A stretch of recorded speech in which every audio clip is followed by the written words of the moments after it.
This is brief exercise 9.1 on the lower of cost or net realizable value. Okay, so what they're giving you here is the start cost, selling price, cost to sell, cost to complete for each item. I have to put things in a way that makes sense to me.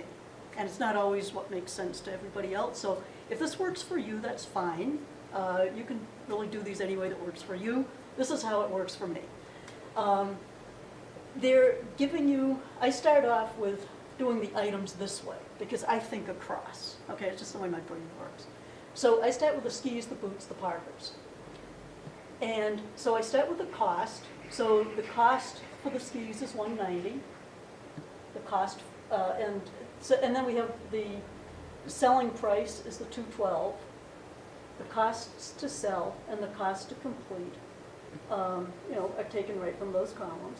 And so here you're just going selling price, less this, gives you your net realizable value.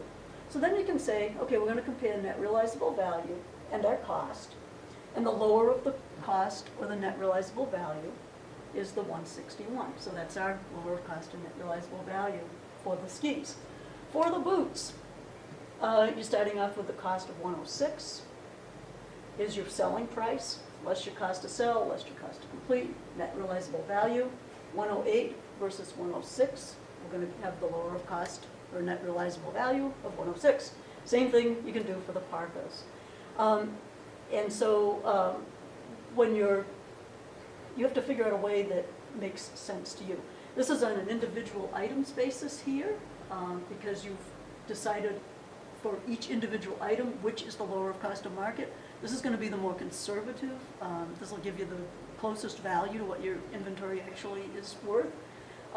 If you total these and compare it to this, to the cost, that would be doing it on a total inventory basis, which will be slightly less accurate. Okay, so that's brief exercise 9.1. And then, yeah, I set up 9.2 the same way. And then as far as doing the journal entries go, I just take a quick look at brief exercise 9.3. They're using a perpetual inventory system, so you know that you're using inventory rather than a purchases account or any other of the related accounts.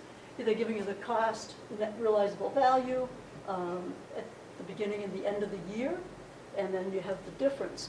So to make the adjustment, this is just showing you how to do the two different ways of doing this. You've got your cost of goods sold using that method, and you're using the allowance to reduce inventory to net realizable value, and then here's the loss method.